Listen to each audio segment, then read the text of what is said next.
Welcome back to the One of One podcast. We're once again here in beautiful Scottsdale, Arizona. For today's episode, we have a very special guest, one of the most prolific content creators in the softball space, Ms. Reagan Glanz. Thank you for taking the time to be here. Thank you for having me. Feel such an honor to be on the One on One podcast. I appreciate you joining. So sick, yeah. Very short notice, but nonetheless excited to dive into your story and share your journey. Just met you yesterday, but off of getting to know you, talking business, talking your journey, you're somebody that I had to ask to get on because not a lot of people have gone through what you've gone through and are shining like you are today. So thank you for joining me. Thank you. I really appreciate it. That's very kind.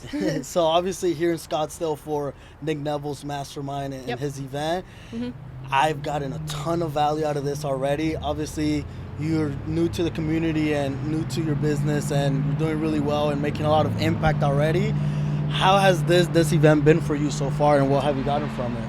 Yeah, it's an absolute cheat code across all aspects of life, like the mental game, business, providing value as a coach, and just as a human and a mentor.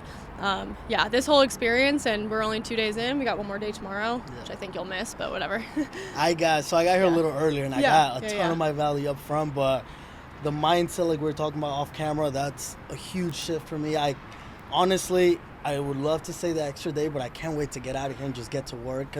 I was just saying that to Matt, I think. I was like, as much as I love being here, I'm so excited to leave so I can actually get back to the lab and just start grinding again. That's something I say, the lab. It's something that, like, it's crazy to think because in the industry that we're in, we're, our own bosses, but we get to be creative. We get to work on what we really enjoy, and it doesn't even feel like work. I haven't slept much. Full transparency, I probably have crazy bags under my eyes, but I feel so energetic, and this is amazing. So I always like to take it back a little bit and kind of paint the picture of how you got to where you are today. I know you've had quite a journey. Do you want to take us through the early years of your softball career and how you started falling in love with the game?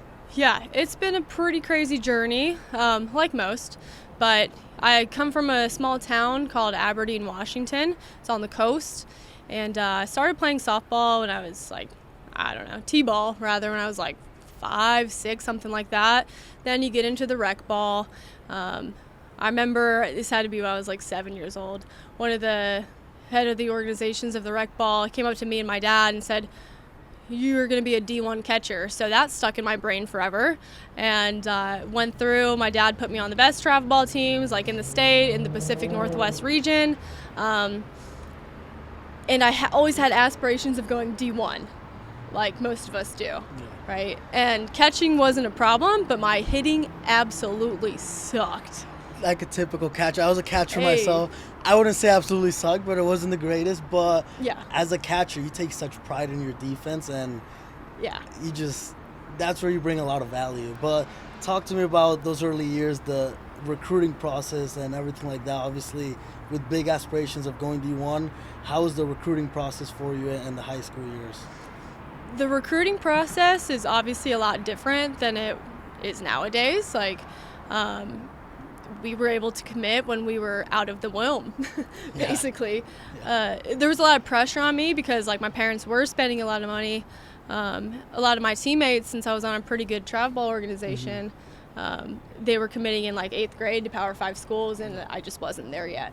And so I got in contact with a lot of schools, and I got them to come watch me to, like, these exposure tournaments, and then catching was always fine, and then they'd watch me hit, and I'd always didn't get the job done. So, I mean, that's on me at the end of the day, but that's part of the grind. Yeah, it's part of the grind, Let me ask you this. So, obviously seeing, and again, we graduated the same year. So, definitely similar recruiting process times. Obviously, now times are super different, but seeing the people commit really young and, how did that affect you? Was it something that you're like, man, I wish that was me? Or was it something like, I gotta, stay tunnel vision and focus on my journey? A little mixture of both, I'd say. Like, of course, I wouldn't really call it jealousy. It kind of, it motivated me, but I just always thought, like, oh yeah, my time is coming. My time is coming. But didn't come. You know what I mean? But at the end of the day, that's on me because I spent more time perfecting my defense rather than my offense. But, you know, I think that everything happens for a reason, and that's probably part of the reason why I'm like sitting here today. Yeah. You know? And in a pretty good spot, everything that you've built up to this point is really exciting, knowing that you're still super young and knowing that you're just not, I don't even want to say hitting the tip of the iceberg. I think you're just really getting started. So yeah, pretty fresh. I'm excited to follow along and see your journey.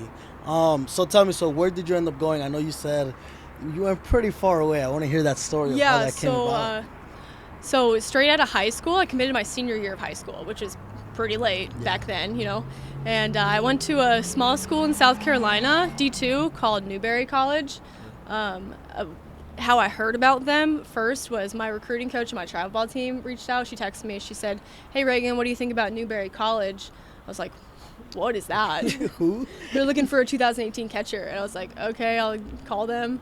And then that coach hooked me in and took a visit. And it was between two D2 schools, school in Montana, school in South Carolina. I was like, you know, I want to experience something different. They go across the country and somewhere where it's not, you know, snowing year round. So how was it difficult moving across the country once you got there, or how was your first experience at the college level? No, I loved it. I loved being away from home, honestly. I feel like I've always kind of been an independent person, and I just, you know, like most college kids experience, like it's freedom, you know. 100%. Yeah. What would you say to, you know, not only softball girls out there, but athletes in general, you know, when they're going through the recruiting process and having to make really difficult decisions like that? What did you go towards as far as, like, you know, how did you come to your decision? Yeah, I mean, and what I tell the girls and my clients, my program, like who I've been, you know, doing some recruiting middleman stuff for them, I just tell them, it sounds so cliche, but like it just has to feel right. Granted, you might not always get the offers that you want, but especially nowadays, there's more opportunities to kind of, you know, pivot. You know, so, but somewhere that has your degree, obviously, giving you a good deal, make sure you're comfortable while you're in college, right? And somewhere that you're gonna, I mean, it also kind of depends on what your priorities are too. Like, if you're cool with being at a Power 5 and not playing until you're a junior, senior, and like going through that process, yeah, by all means, go for it. That's sick. But like, if you want to play and like your skills aren't where they need to be yet, then maybe you should go, I don't know, like JUCO route, somewhere just lower level school, maybe. Which, you know, being in my industry, you know, in the recruiting process is something that there's no right or wrong answer. It's just preference. But I come across a lot of athletes that, you know, they have that aspiration, they have those goals of playing D1, and our stories are pretty similar, that we didn't get there right away, we got there eventually, so it doesn't have to happen right away. Wait, were you JUCO? JUCO, what? D2, and then D1. Wait, I didn't know that. Yeah. I thought you just went straight D1. Not that good. My hitting wasn't good either. But really? Yeah, it's very similar. Defensive catcher. I was really good in-game. Like, I was a very professional hitter in the sense of probably not going to hit a home run here, but I can, you know, have a tough at-bat. I can draw a walk. I can move guys over. So more of a situational hitter. But, man, I love catching, blocking. People would ask me what is my favorite thing in baseball, and it's the weirdest answer, but it was blocking and throwing somebody out. No better feeling than that. I'm actually totally with you. Like, and you're right, people probably think it's crazy. Everybody loves hitting and offense. Maybe I didn't like practicing hitting because I wasn't great at it yet, but I always liked defense so much more. I started, I think the first ever position I played was shortstop in center field. I used to be fast, and then I moved to this country. I don't know what happened. Started eating a little more. But then I got to catching, and I absolutely fell in love with it because you're in control all the time. You're seeing the whole field. You're leading. And any time after I caught that I would go and play a position out there, this is so boring. I'm not having fun. And it's, I don't know, I feel like I'm a natural-born leader. I feel like you have those same qualities. So catching is, you know, like the general out there, second coach on the field. So regardless of hitting or not, as a catcher, you can provide so much value just with your defense and everything. Yeah. So obviously, going back to that coach told you when you were young, you're going to be a D1 catcher. Didn't get there right away, but eventually you got there. So talk a little bit about how you got the opportunity to get to the D1 level and your transfer portal. Yeah, it was there were some stepping stones. So at my first college, went to 3 colleges in total. I went to like 4 or 5. Okay, so you got me beat. All right. Team hoppers. I don't know if that's a good thing, but I don't know. Got me to either. where I am today. You gotta do what you gotta do. So I graduated from my first school. Attended there all 4 years. Only played 3 seasons though. Didn't play my senior year. When I didn't play my senior year, I was contemplating not playing at all anymore. And I think it's because I got to my first school and I just got comfortable with my friends and just being in college, and I didn't really I was always like a hard worker, but like the intrinsic like drive within you, I think I kind of lacked that a bit as I went through college. So when I didn't play my senior year, my true senior year, I think it kind of like lit a fire in me a little bit. And I was like, what are you doing? But it was kind of a weird balance because I was like, do I play anymore? Like, I'm pissed off at the world. So it was a lot of confusion, I guess, that year. A lot of instability. And so I was just like, I'm just going to see what comes my way. A couple schools reached out, and Francis Marion, another D2 in South Carolina, had reached out. Their facilities were sick. That was like the first thing I noticed, honestly. And took a visit there, had a great conversation with the coaches, and the coaches were amazing. I don't know. Like, I felt nurtured there. I was like, okay, I'm going to go here. That's let's sales. do it. That's sales we're learning today, nurturing, Yeah, and so after I had committed there, I didn't commit yet. I had graduated from my first school, had an internship at a congresswoman in DC, and then I had committed that summer, and then I was like, okay, it's go time. Like we're back on it. So then that fire like really grew. I was like, I want to become like the best possible version of myself and just like prove the world wrong, and like prove my old school wrong. You know what I mean? Stuff like that.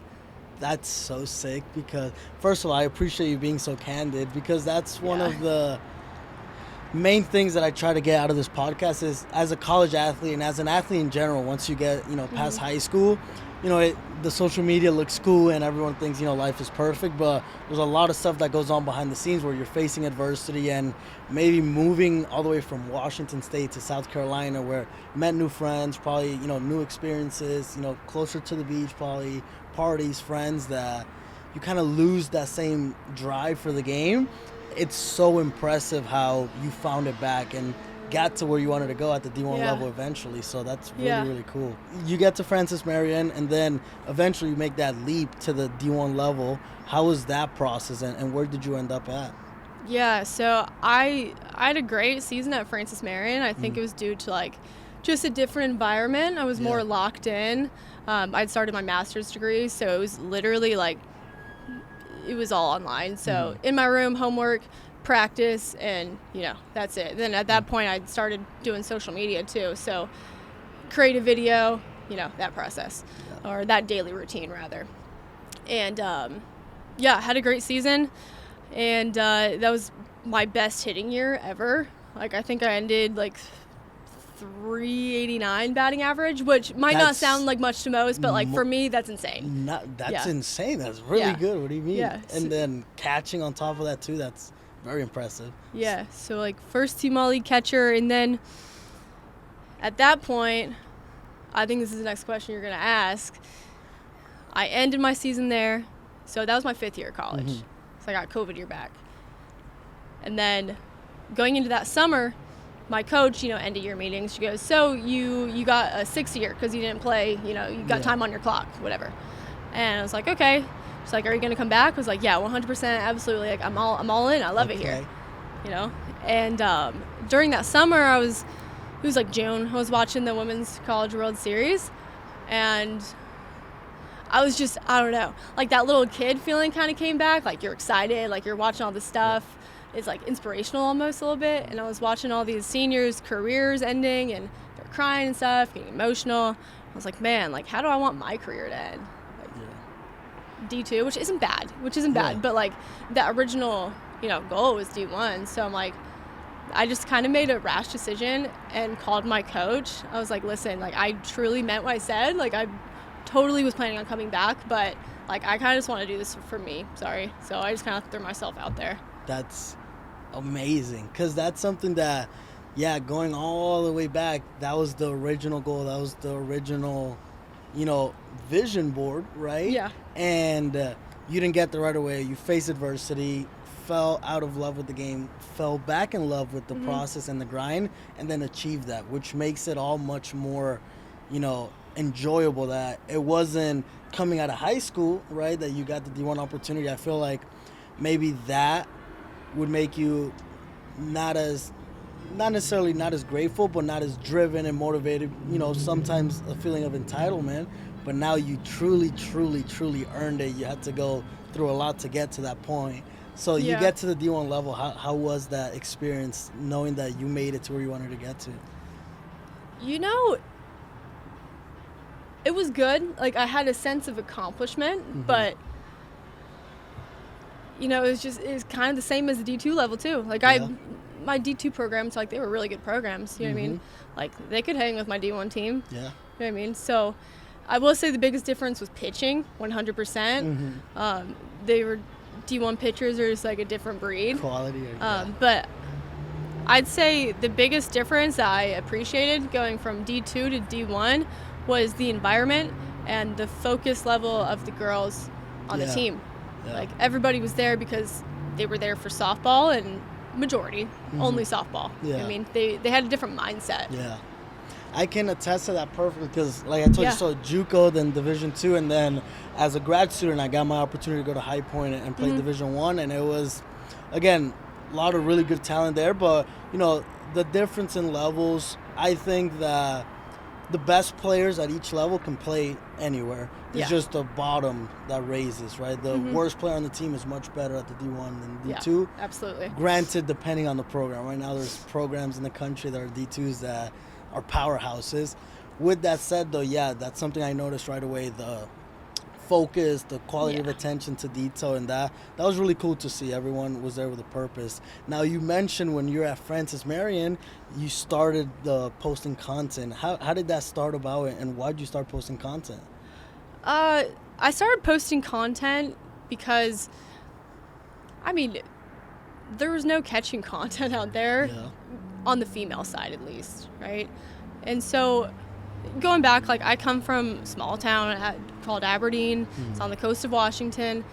Limited resources. Like how I got into catching was me and my dad in this like musty, dusty old boat garage, and we had no idea what we were doing, but we were putting in work.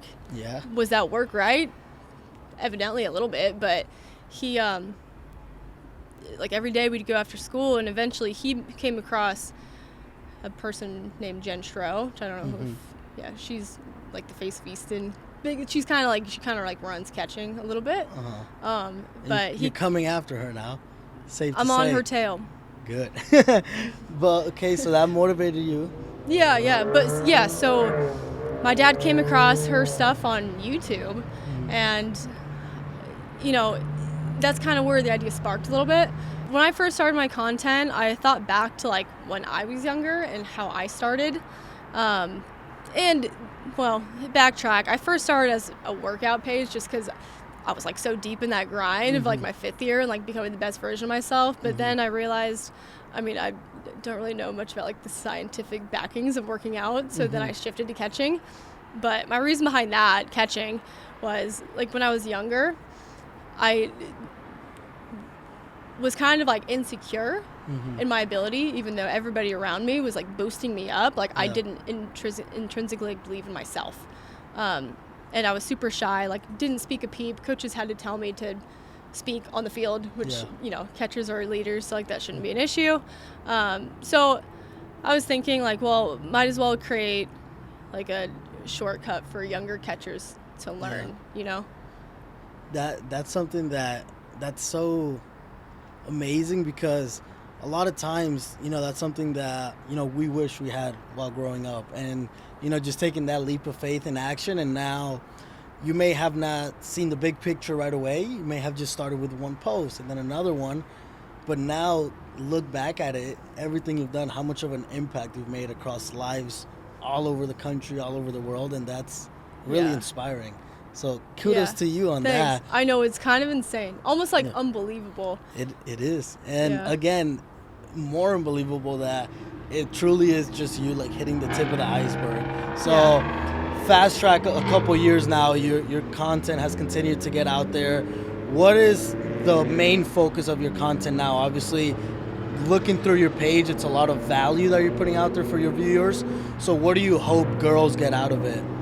Yeah, so I put out, tons of free information. Mm-hmm. I'm not trying to gatekeep anything. Because I wish I had that when I was younger. Information is free nowadays, game changing. Mm-hmm. So if you want it, you can have everything. It's at your fingertips. You know what I mean?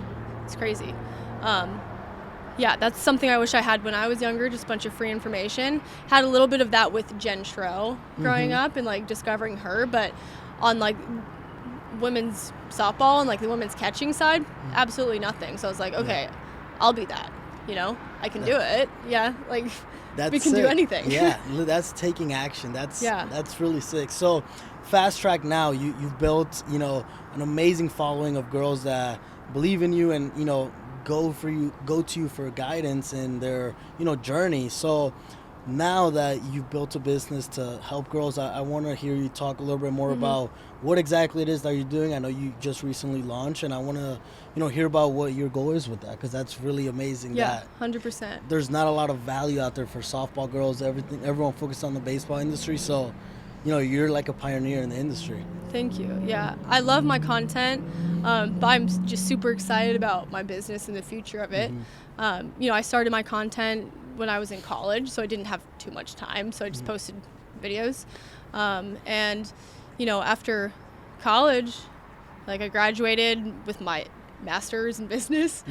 Didn't really plan on going into corporate America. Just hated it, And and then I played pro this past season.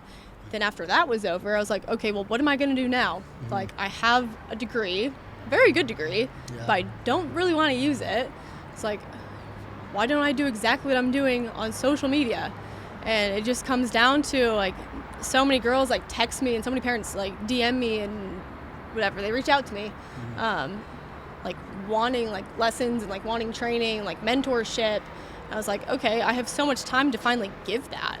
So I partnered with Nick, and he just helped me launch like a week later.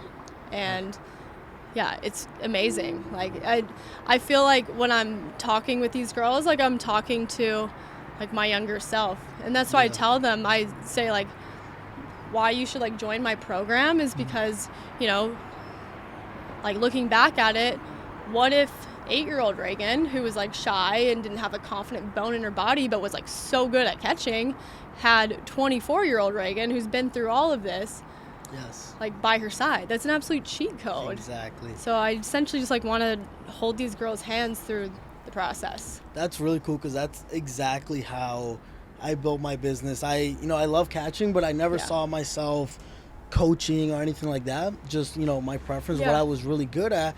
Again, being a undersized catcher that came from a different country, didn't really have a ton of exposure, being very proactive. When I was in junior college, it was during the pandemic, so recruiting completely changed, and I became very proactive of marketing myself, getting myself out there, and even helped some of my teammates get recruited at the time.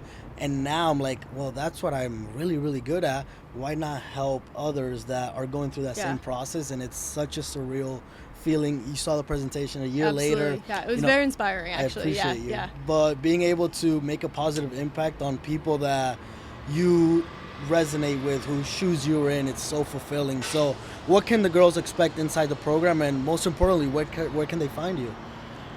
I mean, I'm everywhere, social media. So I'm mostly on Instagram, to be honest. And then somewhat TikTok, Twitter, probably any social media you can imagine. But what they can expect in the program, I try to run it like a mentorship Like, I really want to build a personal connection with them, to be honest. But at the same time, I hold them accountable too. Because I tell them my program is very much so like what you put in, you're going to get out. So for brevity of this podcast, it's a 12-week program, and I provide them with customized lesson plans and mentorship, and just have conversations, phone calls at times, and it's a pretty cool thing we got going. It's my first time doing something like this, and I don't want to say I'm surprised, but I was honestly surprised like how much these girls are progressing in such a short amount of time.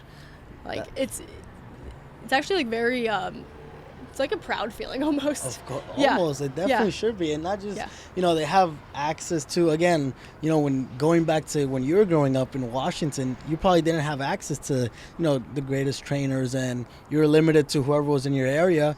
Now it's not limited by where you are, because you have access to everything, and it's surreal being able to make such a big impact and being able to hold girls accountable that, say they have certain goals. Well, what are we doing to actually achieve them? And you being that big sister role, it's super important, and it's very much needed. So, question for you from me. So what advice, have you been given, or what's something that's stuck to you throughout your life that, you attribute to the success that you have now, and, giving it back to those out there listening?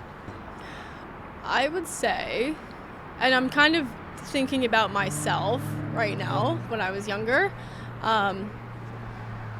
just think of yourself as the greatest player ever, and consistently be consistent in everything that you do, because how you do one thing is how you do everything. So lock in early, do your schoolwork, go to practice extra. Really focus on what, you need to do to become a better version of yourself, and do it. And don't procrastinate. Don't talk about it, be about it. Don't talk about it, be about it. That's amazing. I'm really excited to continue to see your journey. I know, mentioned it probably third time, seeing you just hit the tip of the iceberg. I'm excited to see what you're going to do and grow, and the impact that you're going to continue to make. We have a closing tradition in this podcast where the previous guest leaves a question for the next one. So today I have a pretty cool one for you from Nick Neville, actually. So Nick Neville. He wanted to ask you, what is one belief you used to have that you no longer do, and why? It's actually kind of similar to his story, not to out him right now, but the underdog mentality. High school, no offers, go to D2, go to D1, still think I'm not good enough to be there, like I belong there. Go to D1, go pro, still don't think I'm good enough to be playing pro. Like, I did it. You know what I mean? Like, why do I think like that? Like, I've accomplished it already. So be confident in my abilities. If you don't believe in yourself first, how could you expect others to? 100%. Thank you so much for taking the time to be here with us today. I appreciate you being here and, providing me with something that's very similar to my journey, and just seeing it from your perspective, and seeing how we're both on a very similar journey to do good and do something that we wish we had growing up. Yeah. Thank you so much. Appreciate you. In Florida.